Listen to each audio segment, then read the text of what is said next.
Shalom Bapak Ibu Saudara-saudari yang terkasih di dalam nama Tuhan kita Yesus Kristus. Selamat pagi. Puji nama Tuhan, kami boleh menyapa kembali Bapak Ibu Saudara dimanapun berada untuk bersama-sama beribadah bersama-sama dengan kami saat ini. Kami mengajak Bapak Ibu Saudara untuk bersaat teduh sejenak.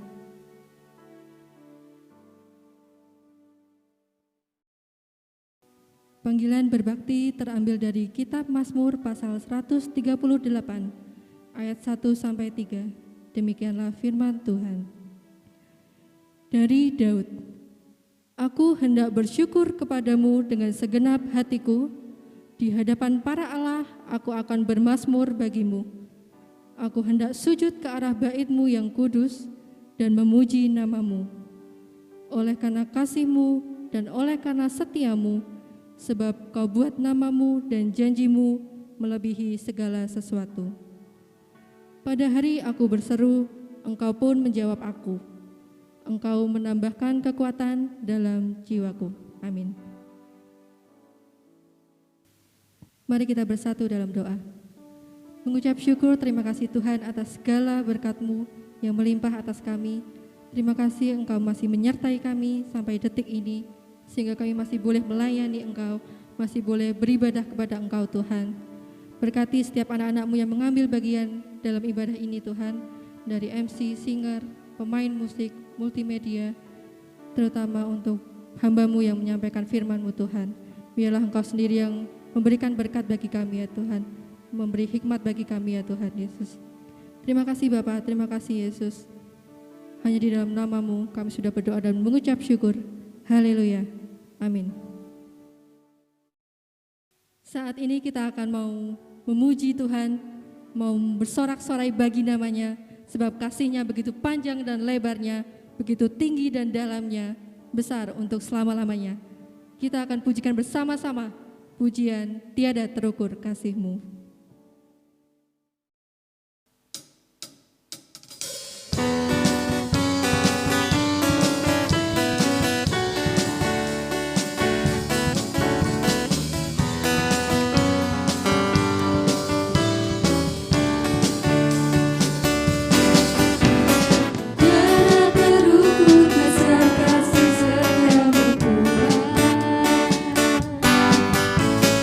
Terhadap lebar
Pembacaan nats firman Tuhan terambil dari Matius 22 ayat 34 sampai 40 yang akan dibacakan oleh singers. Ketika orang-orang Farisi mendengar bahwa Yesus telah membuat orang-orang Saduki itu bungkam, berkumpullah mereka dan seorang dari mereka, seorang ahli Taurat bertanya untuk mencobai dia, "Guru, hukum manakah yang terutama dalam hukum Taurat?" Jawab Yesus kepadanya, "Kasihilah Tuhan Allahmu dengan segenap hatimu dan dengan segenap jiwamu dan dengan segenap akal budimu. Itulah hukum yang terutama dan yang pertama. Dan hukum yang kedua yang sama dengan itu ialah, kasihilah sesamamu manusia seperti dirimu sendiri. Pada kedua hukum inilah tergantung seluruh hukum Taurat dan kitab para nabi." Amin. Tiba saatnya kita akan mendengarkan firman Tuhan yang akan disampaikan oleh Bapak Gembala Jemaat. Marilah kita persiapkan hati kita, pikiran kita untuk menerima berkat rohani kita. Namun sebelum itu mari kita pujikan kembali pujian Ajarku Mengerti.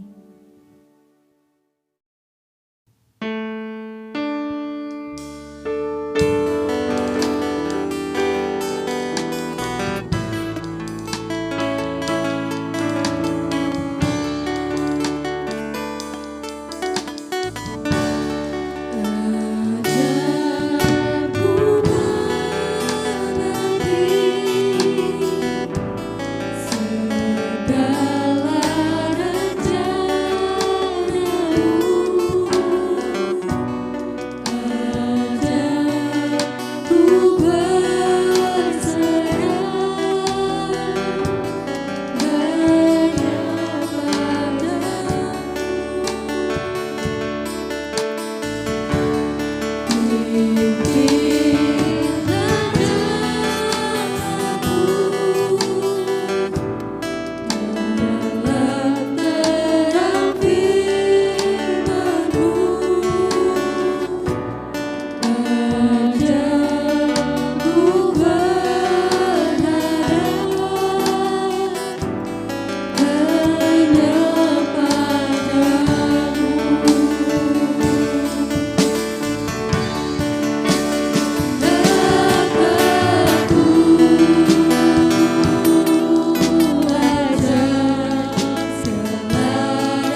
Kepada Bapak Gembala Jemaat, Bapak Pendeta Catur Ari Krisnanto, kami persilahkan.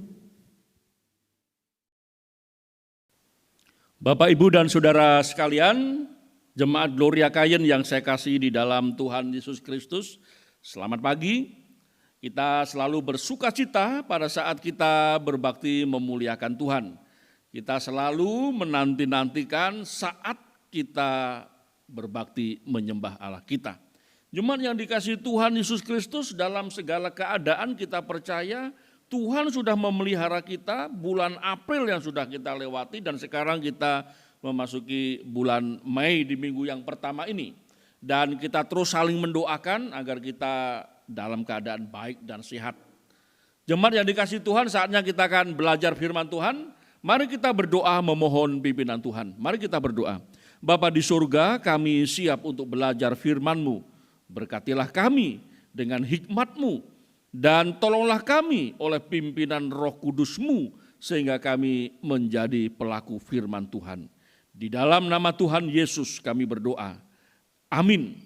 Bapak, Ibu, dan Saudara sekalian, Jemaat Gloria Kayen yang saya kasih dalam Tuhan Yesus Kristus, bulan Mei ini tema kita adalah Roh Kudus menuntun hidup orang Kristen. Saya dan saudara dituntun oleh Roh Kudus supaya perjalanan hidup saya dan saudara ini adalah perjalanan hidup yang berkenan di hadapan Tuhan dan berguna bagi sesama. Dan untuk judul khotbah pada pagi hari ini, Minggu 2 Mei 2021, Roh Kudus menuntun kepada keselamatan. Mari kita membaca nas firman Tuhan yang mendasari khotbah pada pagi hari ini dari kitab Kisah Para Rasul pasal yang ke-8, ayat 26 sampai ayat yang ke-40. Demikianlah firman Tuhan. Kemudian berkatalah seorang malaikat Tuhan kepada Filipus, katanya, bangunlah dan berangkatlah ke sebelah selatan menurut jalan yang turun dari Yerusalem ke Gaza. Jalan itu jalan yang sunyi. Lalu berangkatlah Filipus, adalah seorang Etiopia, seorang sida-sida, pembesar dan kepala perbendaharaan Sri Kandake, ratu negeri Etiopia, yang pergi ke Yerusalem untuk beribadah. Sekarang orang itu sedang dalam perjalanan pulang dan duduk dalam keretanya sambil membaca kitab Nabi Yesaya. Lalu kata Roh kepada Filipus, pergilah ke situ dan dekatilah kereta itu. Filipus segera ke situ dan mendengar sida-sida itu sedang membaca kitab Nabi Yesaya. Kata Filipus, mengertikah Tuan apa yang Tuan baca itu? Jawabnya, bagaimanakah aku dapat mengerti kalau tidak ada yang membimbing aku? Lalu ia meminta Filipus naik dan duduk di sampingnya. Nas yang dibacakan itu berbunyi seperti berikut. Seperti seekor domba ia dibawa ke pembantaian, dan seperti anak domba yang keluh di depan orang yang menggunting bulunya, demikianlah ia tidak membuka mulutnya. Dalam kehinaannya berlangsunglah hukumannya. Siapakah yang akan menceritakan asal usulnya? Sebab nyawanya diambil dari bumi. Maka kata sida-sida itu kepada Filipus, aku bertanya kepadamu tentang siapakah Nabi berkata demikian? Tentang dirinya sendiri atau tentang orang Israel? Maka mulailah Filipus berbicara dan bertolak dari nas itu, ia memberitakan Injil Yesus kepadanya. Mereka melanjutkan perjalanan mereka dan tiba di suatu tempat yang ada air. Lalu kata sida-sida itu, lihat, di situ ada air. Apakah halangannya jika aku dibaptis? Kata Filipus, jika Tuhan percaya dengan segenap hati, boleh. Jawabnya, aku percaya bahwa Yesus Kristus adalah anak Allah. Lalu orang Etiopia itu menyuruh menghentikan kereta itu dan keduanya turun ke dalam air, baik Filipus maupun sida-sida itu. Dan Filipus membaptis dia. Dan setelah mereka keluar dari air, Roh Tuhan tiba-tiba melarikan Filipus dan sida-sida itu tidak melihatnya lagi. ia meneruskan perjalanannya dengan sukacita. Tetapi ternyata Filipus ada di Asdod. Ia berjalan melalui daerah itu dan memberitakan Injil di seluruh kota sampai ia tiba di Kaisarea. Bapak, Ibu dan Saudara sekalian, ini menjadi satu karya Roh Kudus yang langsung bisa dilihat oleh Filipus dan oleh sida-sida dari Etiopia itu. Ini menjadi satu pengalaman yang sangat indah sekali. Jarang ada orang seperti sida-sida dari Etiopia itu yang berusaha mencari tahu kebenaran, dan bukan saja mencari tahu, dia datang ke Yerusalem dan dia membaca nas firman Tuhan dari kitab Nabi Yesaya.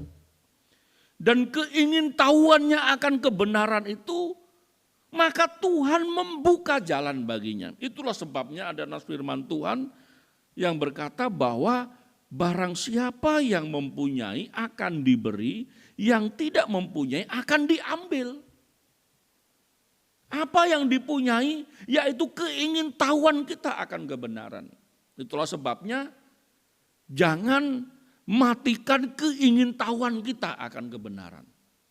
Selalu haus dan lapar akan kebenaran, itu gambarannya. Jemaat yang dikasihi Tuhan, sangat berbahagia orang Etiopia pada waktu itu, sida-sida Etiopia itu, ketika apa yang dia cari tahu, rupanya diberitahu. Dan ini pekerjaan Roh Kudus. Roh Kudus bekerja dalam hati Filipus, Roh Kudus bekerja dalam hati sida-sida Etiopia itu, sehingga keingintahuannya akan keselamatan atau akan kebenaran atas nas firman Tuhan itu yang akhirnya menuju kepada jalan keselamatan di dalam Yesus Kristus. Sangat berbahagia sekali.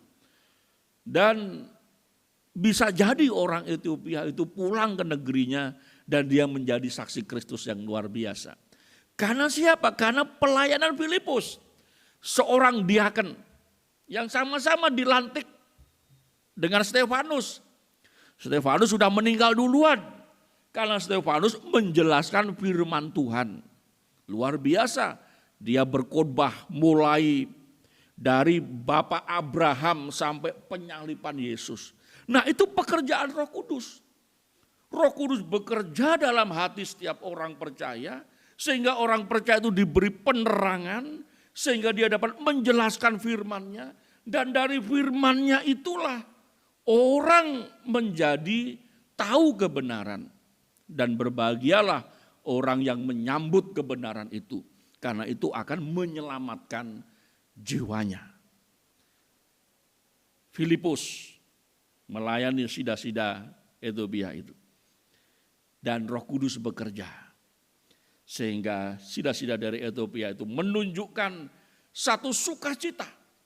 Menunjukkan satu percaya yang bisa dilihat. Cara lihatnya apa? Ketika ditantang, apakah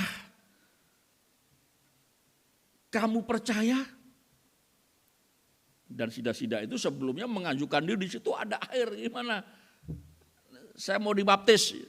Dan rupanya Filipus menjelaskan Injil Yesus Kristus itu sampai kepada satu kesaksian bahwa iman yang aku percaya itu harus diekspresikan. Yaitu melalui pembaptisan tadi. Dan akhirnya ketika Filipus bertanya kepada sida-sida Etiopia itu, apakah Tuhan percaya? Aku percaya. Dan akhirnya mereka turun dari kereta itu dan masuk ke dalam air lalu membaptis sida-sida Etiopia itu. Nah, jemaat yang dikasihi Tuhan Yesus, keadaan yang seperti itu, bertemu dengan orang-orang yang seperti itu sangat membahagiakan sekali. Di antara jemaat, coba dikoreksi, yang sudah bergereja bertahun-tahun, sudah dengar Injil, sudah dengar khotbah tentang Yesus Kristus, responmu apa? Wah, Saya kalau jadi gembala sidangnya dari sida-sida Ethiopia itu sangat senang sekali ya. Pak Gembala, saya mau dibaptis gitu. Apa yang mendasari engkau mau dibaptis? Lalu dia jelaskan imannya, pertobatannya, percayanya kepada Yesus. Oke, kalau kamu percaya, saya baptis. Dan ini jarang kadang-kadang. Jarang saya nemui, saya menggembalakan jemaat Tuhan itu sudah sejak tahun 2000. Sampai sekarang 2001 jarang saya bertemu dengan warga jemaat itu yang berani seperti sida-sida Ethiopia. Pak Gembala, saya mau dibaptis gitu. Biasanya itu diajar ya. Bahkan ada yang dipaksa-paksa ya. Bahkan ada yang malu karena temannya sudah sama-sama besar minta dibaptis, kamu tidak dibaptis. Nah kadang itu salah. Yang benar ini seperti orang Ethiopia itu, sida-sida Ethiopia. Setelah dia dengar penjelasan Injil, dia merespon, dia menanggapi, dia menerima, lalu dia ekspresikan imannya. Injil yang dia percaya itu dia ingin tunjukkan. Caranya apa yang sederhana, ya sesuai dengan perintah Tuhan untuk apa? Dibaptis. Mati atas dosa, dibangkitkan bersama Yesus. Hidup berkemenangan. Nah ini saya merindukan ya. Merindukan setiap warga jemaat yang belum dibaptis, yang sudah mendengar firman Tuhan, Injil diberitakan sudah berkali-kali. Ayo segera respon ya. Segera respon. Kadang-kadang bukan gembala yang mendorong-dorong ayo dibaptis, bukan gitu. Yang benar itu respon seseorang. Pak Gembala, saya sudah bertobat percaya Yesus, saya mau dibaptis. Wah itu yang luar biasa. Coba ayo, makanya saya jarang sih ngoprak-ngoprak, ayo dorong-dorong, ayo dibaptis. Atau ditakut-takuti, enggak ya. Biarlah itu respon dari Bapak Ibu Saudara yang sudah mendengar Injil. Injil itu sudah diterima dengan sukacita dan mau diekspresikan, oke, aku mau dibaptis. Ini menjadi yang luar biasa, Bapak Ibu Saudara dikasih Tuhan Yesus. Roh Kudus menuntun kepada keselamatan. Sekarang kalau kita melihat peristiwa di mana Filipus menjelaskan firman Tuhan kepada sida-sida Ethiopia. Dan sida-sida Ethiopia itu diteguhkan hatinya. Lalu dengar Injil itu dan dia menanggapi, menerima.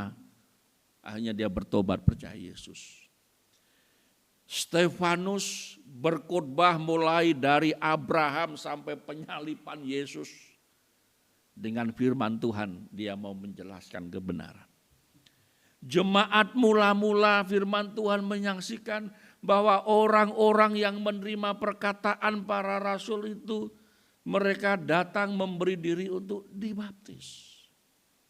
Oleh firman-Nya itulah seseorang dituntun kepada keselamatan dan itulah pekerjaan Roh Kudus. Sehingga Bapak Saudara yang dikasih Tuhan Yesus Kristus, bagaimana Roh Kudus menuntun semua orang untuk diselamatkan, tidak ada cara lain kecuali melalui firman-Nya. Bagaimana caranya? Melalui firman Allah yang tertulis. Dulu ketika belum ditulis, itu melalui para nabi yang memberitakan firman Allah kepada umatnya, yaitu bangsa Israel pada waktu itu. Dijelaskan, firman Tuhan disampaikan. Firman Tuhan juga mengubah kehidupan bangsa Israel. Firman Tuhan juga menjadikan bangsa Israel menjadi sadar akan dosa mereka. Dan firman Tuhan itulah yang menjadikan setiap orang bisa mempercayai janji Allah. Firman Allah yang tertulis. Mengapa bangsa Israel mempunyai perjanjian lama sebagai kitab sucinya? Itu karena jangan sampai mereka salah berharap terhadap janji Allah yang mengirim juru selamat itu, jangan sampai salah. Itulah sebabnya kitab suci yang sering disampaikan oleh perjanjian baru itu Yesus mati sesuai kitab suci, Yesus bangkit sesuai dengan kitab suci. Lalu dikatakan segala tulisan yang diilhamkan oleh kitab suci berguna untuk mengajar, menegur, menasihati, menjadikan orang tahu jalan kebenaran. Kitab suci yang dimaksud adalah perjanjian lama. Perjanjian lama yang menuntun kepada orang untuk mempercayai janji Allah. Nah, ketika Tuhan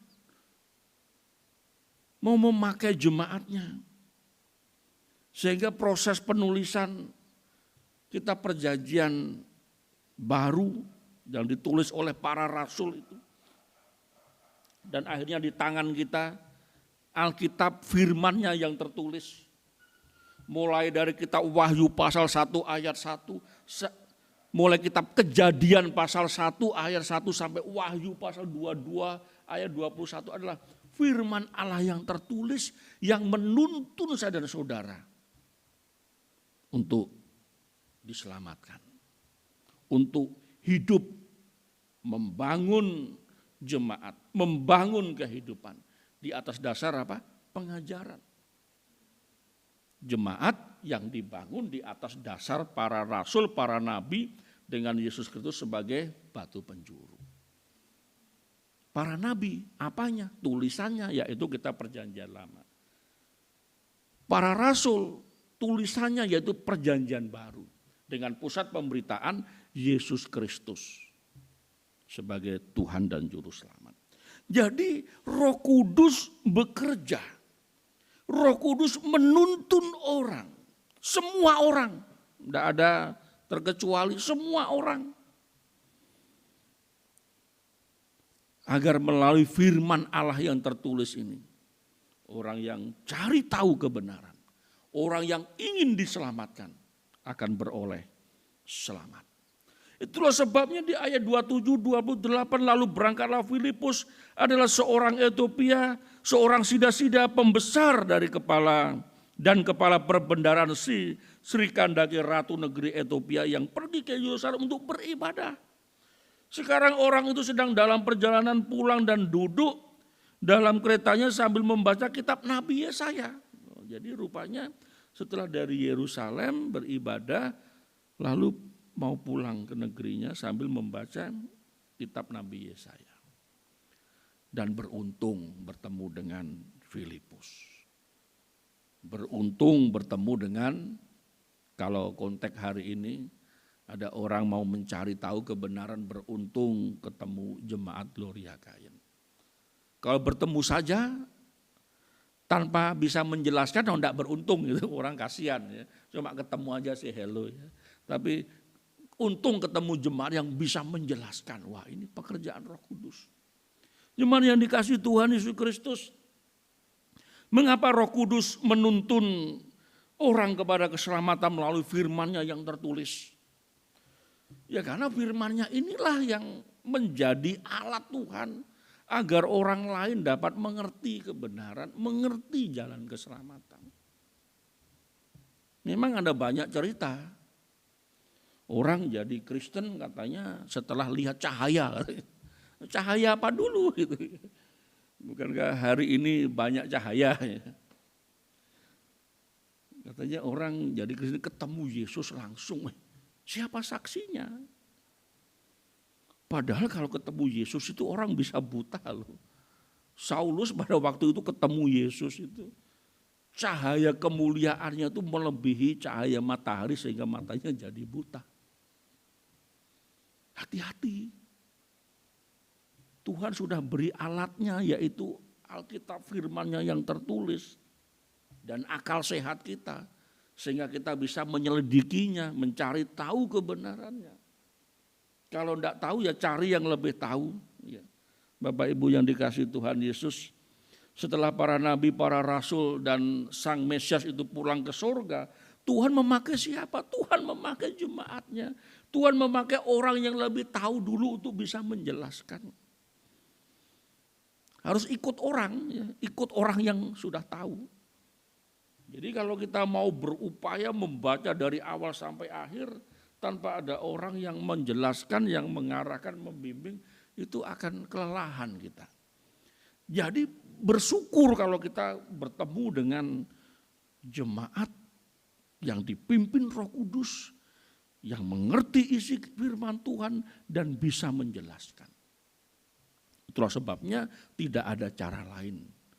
Kita sebagai orang Kristen, jemaat Tuhan harus dengan tekun dalam pengajaran firman. 2 Timotius 3 ayat 14.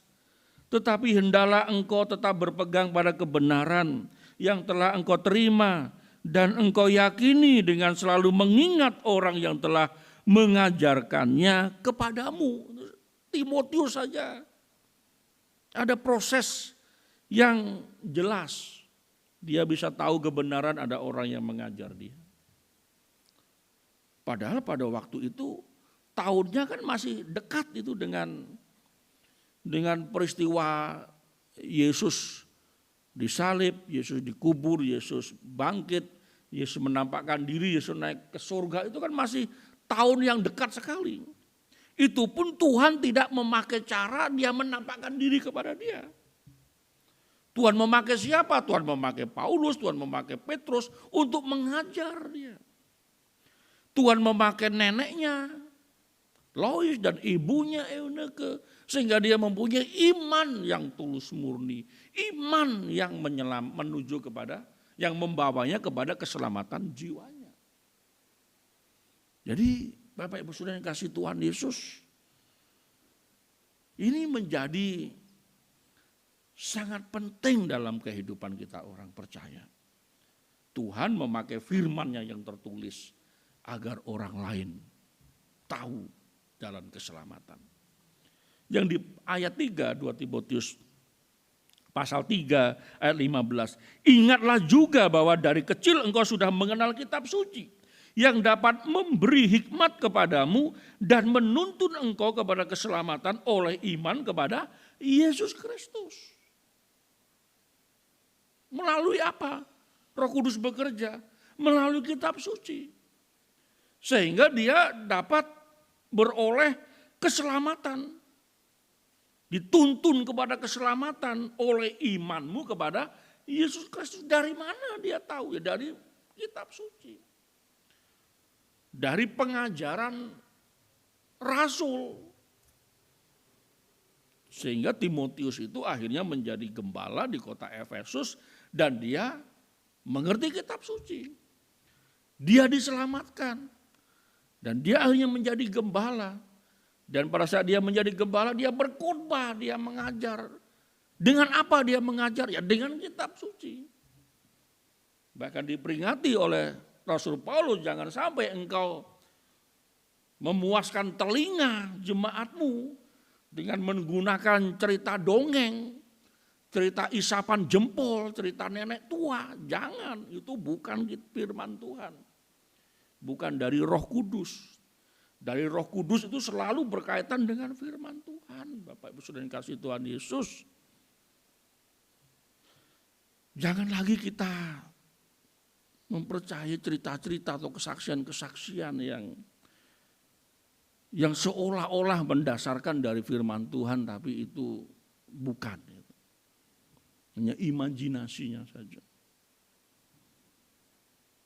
Jadi kalau iman percaya kita didasari karena pengajaran firman Tuhan, itu akan membawa iman kepada keselamatan. Bukan bersaksi kemana-mana lalu yang selalu dia sampaikan itu mimpi, penglihatan-penglihatan yang orang jadi wow gitu ya. Hati-hati, tidak seperti itu. Timotius saja yang hidup rentang waktunya masih dekat dengan peristiwa di mana Yesus melayani di bumi, berdekat langsung dengan Petrus, Rasul Petrus yang tahu langsung menjadi saksi mata. Itu Tuhan gak mau pakai cara itu kok. Dia mau pakai kitab suci. Itulah sebabnya jemaat yang dikasihi Tuhan. Ujilah segala sesuatu dan pilihlah yang baik. Bersyukur ada di tangan kita firman-Nya yang tertulis. dan akal sehat kita. Kita gunakan untuk mencari tahu kebenaran dan menemukan jawabannya. Lalu kita lihat ada satu peristiwa di mana saudara-saudara pasti mengenal John Newton, seorang pengarang lagu rohani, sangat besar anugerahnya. Ada satu peristiwa di mana dia pada waktu itu sebagai nahkoda kapal yang sedang membawa budak untuk dijual, dan kapal itu dihantam dengan badai, dengan gelombang yang dahsyat, dan bisa saja membuat kapal itu karam dan dia meninggal. Dalam ketakutannya itu dia mengingat ibunya selalu berdoa. Ibunya selalu membacakan firman Tuhan kepadanya. Dan saat itulah dia menyadari bahwa tidak ada yang bisa menyelamatkannya. Melihat dirinya yang berdosa, apalagi dia menjadi orang yang menjual sesamanya. Dosanya sudah begitu sulit rasanya untuk bisa diampuni. Tetapi dia dituntun oleh Roh Kudus. Mengingat apa? Ibunya mendoakan dia. Firman Tuhan yang dibacakan kepada dia. Bisa jadi dia lupa, bisa jadi dia tidak peduli. Tapi di saat-saat krisis itulah dia mengingat itu semuanya. Dan dia dituntun kepada apa? Kepada pertobatannya. Dan buah dari pertobatannya itu dapat dilihat jelas dari pelayanannya dan lagu yang dia karang. Dan akhirnya menjadi lagu yang sangat terkenal. Sangat besar anugerahnya. Pada saat kita berdoa, kadang-kadang ibu-ibu berdoa untuk anaknya. Berdoa untuk keluarganya, para bapak. Dengan tujuan agar Roh Kudus menuntun dirinya. Pada saat khotbah selesai dan undangan disampaikan itu kan bagaikan sedang mengetuk pintu hati. Setiap jemaat diketuk oleh Roh Kudus supaya menjalani hidup yang benar memuliakan Tuhan. Jemaat yang dikasih Tuhan, banyak kesaksian yang bisa kita didengar. Tetapi kesaksian yang pada akhirnya memuliakan firman-Nya, itulah kesaksian yang dituntun oleh Roh Kudus. Selalu didasarkan pada firman Tuhan. Sehingga orang itu menjadi percaya, itu percaya yang sungguh-sungguh. Bukan percaya karena cerita, dongeng, mimpi, banyak hal orang dibuat terkagum-kagum ya. Tapi bagi kita jemaat Tuhan seharusnya kita kagum itu atas penjelasan firman Tuhan. Sampai akhirnya kita menjadi, oh itu yang selama ini aku ingin cari tahu. Dia bisa menjelaskannya. Dan aku bersyukur. Dan itulah Roh Kudus menuntun melalui firman-Nya.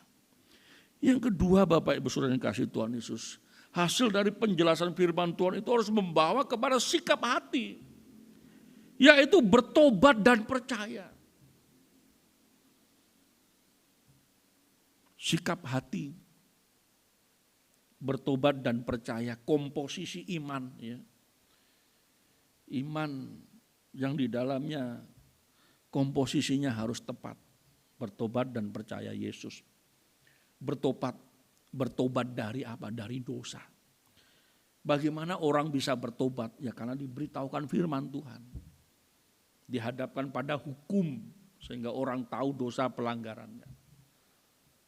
Dan atas dasar itulah dia mempercayai sehingga dia diselamatkan. Seperti sida-sida dari Ethiopia itu di ayat 34, maka kata sida-sida itu kepada Filipus, aku bertanya kepadamu tentang siapakah Nabi berkata demikian, tentang dirinya sendiri atau tentang orang lain. Maka mulailah Filipus berbicara dan bertolak dari nas itu, ia memberitakan Injil Yesus Kristus kepadanya. Injil yang diberitakan. Injil yang diberitakan oleh Rasul Paulus itu kan bahwa Yesus mati berdasarkan kitab suci. Dia dikubur, dia bangkit pada hari ketiga sesuai dengan kitab suci, menampakkan diri kepada para murid dan naik ke surga. Wah, ini luar biasa. Dari mana itu semua? Dari kitab suci. Dari kitab suci itulah ketika kepala penjara mau bunuh diri, lalu Paulus dan Silas berkata kepada mereka, jangan bunuh dirimu. Lalu dijelaskan di Kisah Rasul pasal 16 ayat 31 dan 32, jawab mereka, percayalah kepada Tuhan Yesus Kristus dan engkau akan selamat, engkau dan seisi rumahmu. Lalu mereka memberitakan firman Tuhan kepadanya dan kepada semua orang yang ada di rumahnya. Di proses keselamatan yang terjadi di dalam rumah kepala penjara itu, ketika kepala penjara itu dengar Injil, dia menjadi percaya. Lalu Paulus dan Silas diajak ke rumahnya dan Paulus menjelaskan firman Tuhan dan akhirnya seisi rumah mereka menjadi percaya. Tentu seisi rumah mereka yang percaya itu adalah yang sudah sadar diri. Kalau yang bayi kan enggak. Yang sudah tahu, yang sudah bisa mengerti, lalu mereka merespon. Respon itulah sikap hati mereka terhadap firman Tuhan yang dijelaskan, mereka menjadi bertobat dan percaya. Jadi itulah pekerjaan Roh Kudus. Roh Kudus menuntun supaya mereka mengenal Yesus Kristus dari firman-Nya. Itulah sebabnya Bapak Ibu Saudara yang dikasihi Tuhan, sekali lagi saya terus mengulang bahwa kita beruntung di tangan kita ada kitab suci, firman-Nya yang tertulis, firman Tuhan yang tertulis. Dan akal sehat yang kita gunakan untuk mencari tahu kebenaran. Kemudian setelah orang itu diselamatkan, karena dia sudah merespon Injil tadi, sikap hatinya dia tunjukkan dengan bertobat dan percaya. Maka dia menjadi pribadi yang mengerjakan keselamatan dan hidupnya berbuah. Artinya Roh Kudus itu menuntunnya untuk mengerjakan. Dia sudah diselamatkan. Dia mengerjakan, jangan sampai keselamatannya itu menjadi murahan. Kan kadang orang bertanya, enak kalau begitu. Berdosa, bertobat diampuni, berdosa, bertobat diampuni.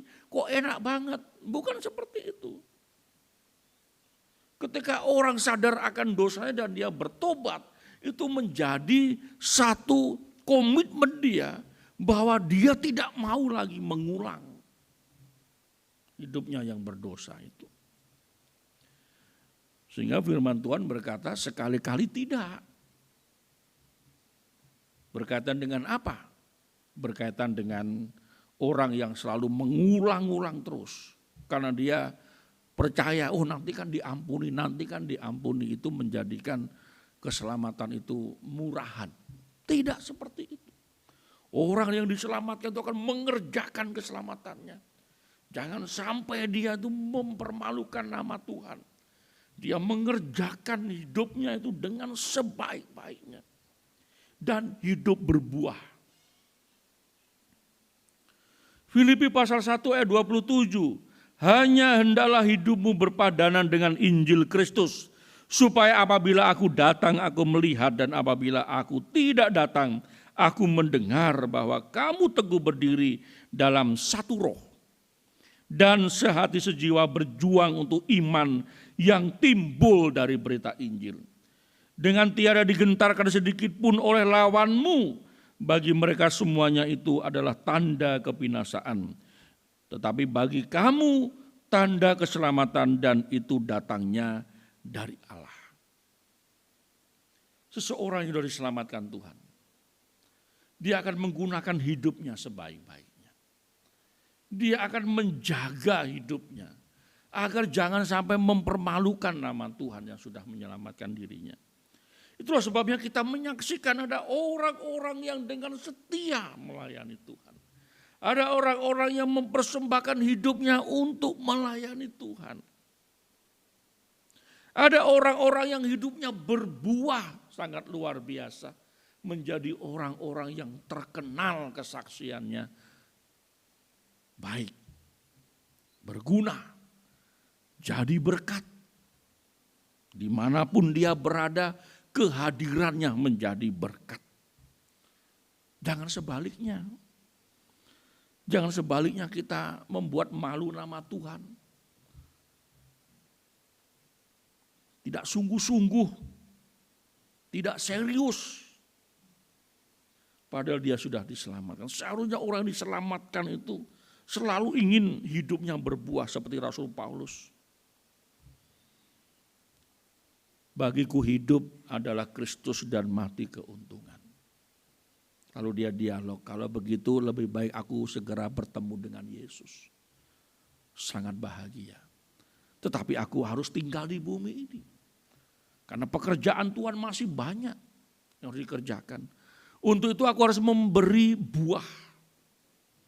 Dalam hidup ini Bapak Ibu Saudara yang kasih Tuhan Yesus.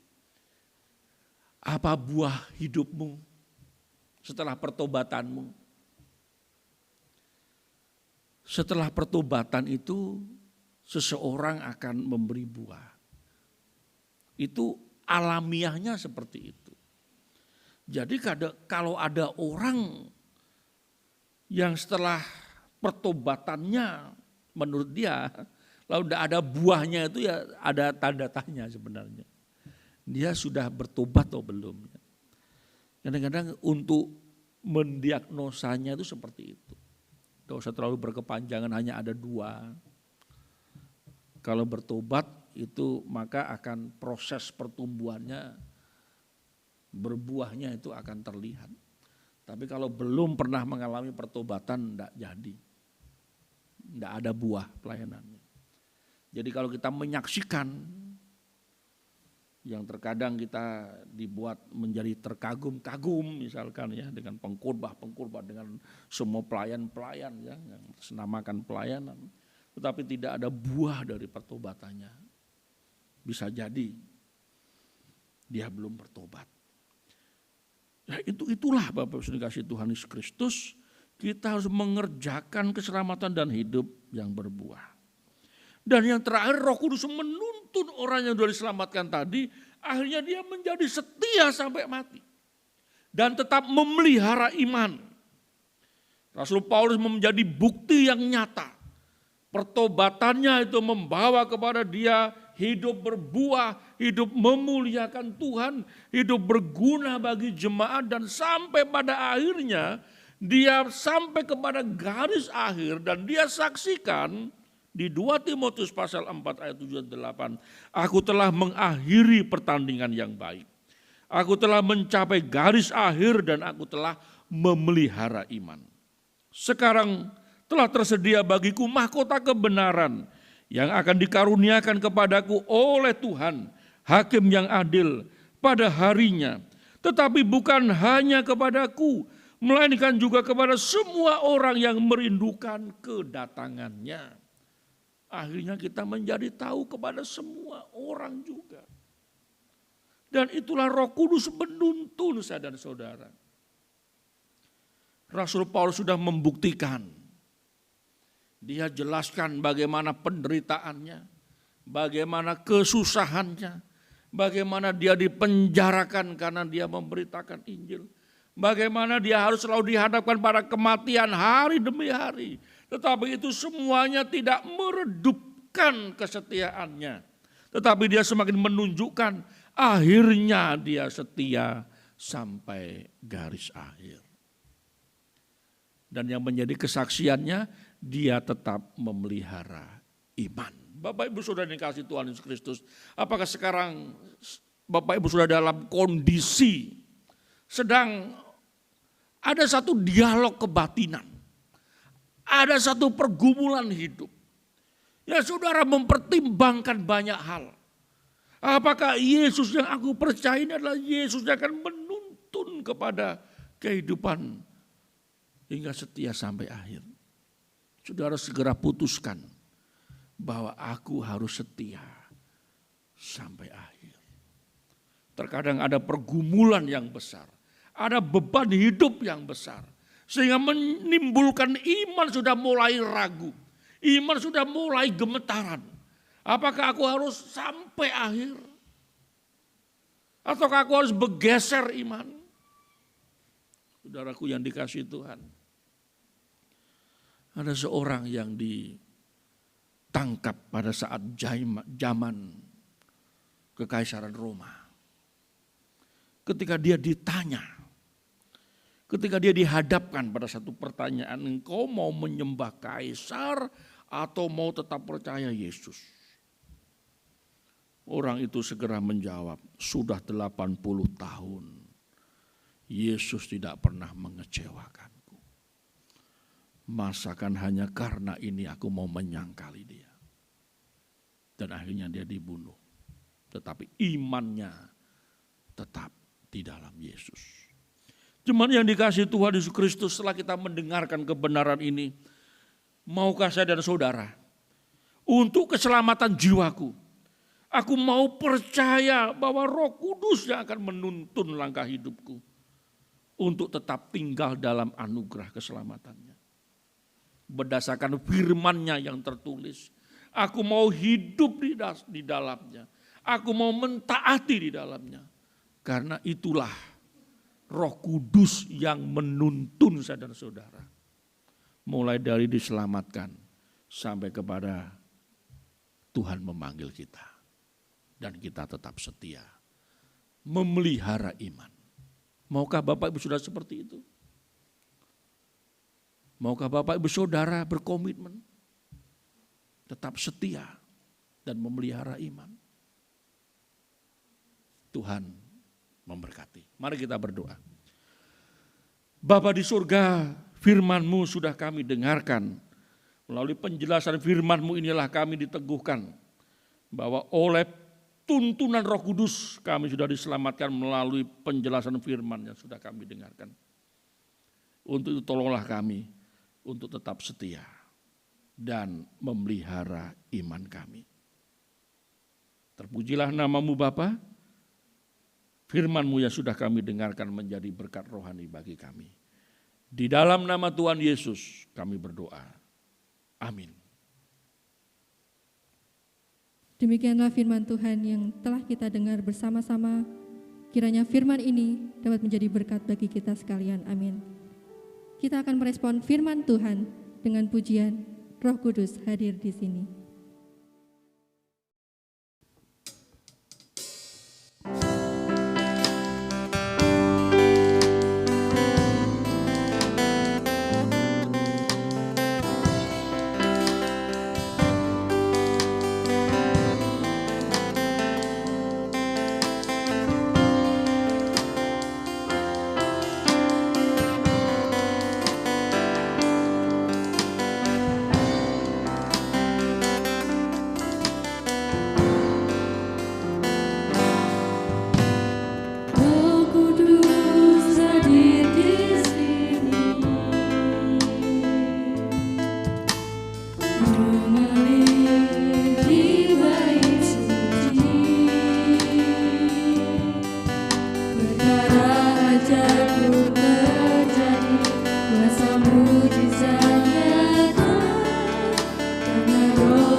doa penutup dan doa berkat oleh Bapak Gembala Jemaat.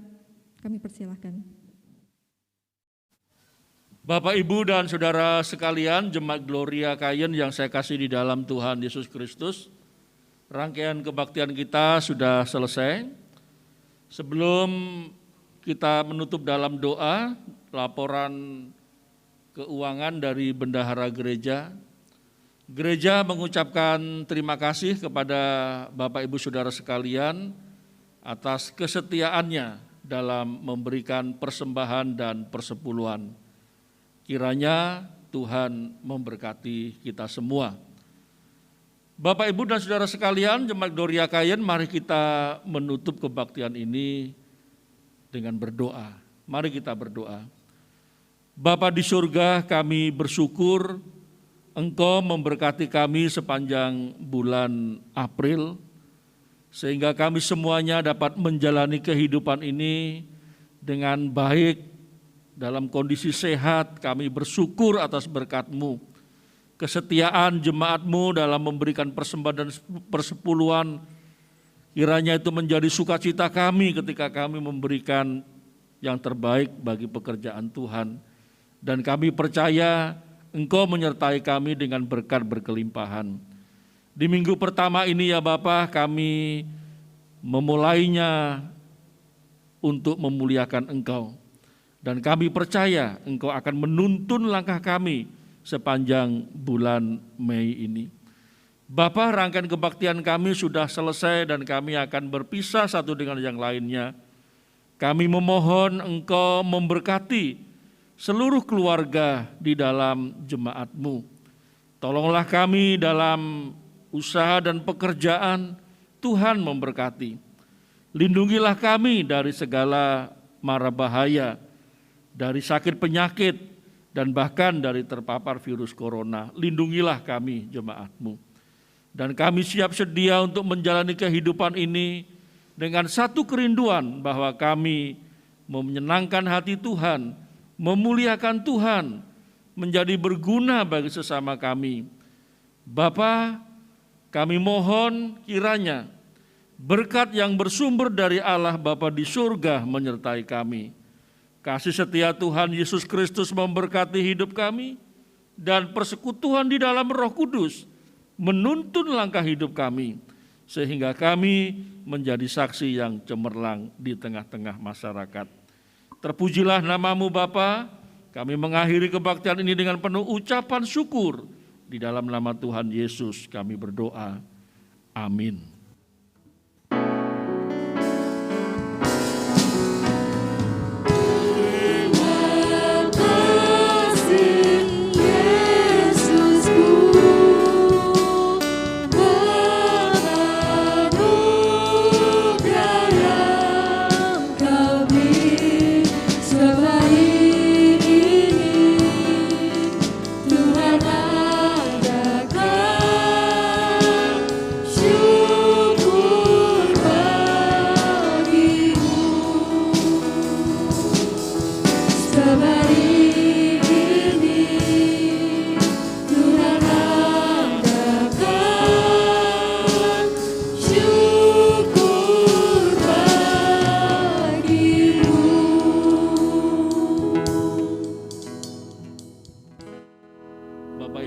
Sekalian, Jemaat Gloria Kayen yang saya kasih dalam Tuhan Yesus Kristus, selamat hari Minggu, selamat menjalani kehidupan ini dengan memuliakan hati Tuhan.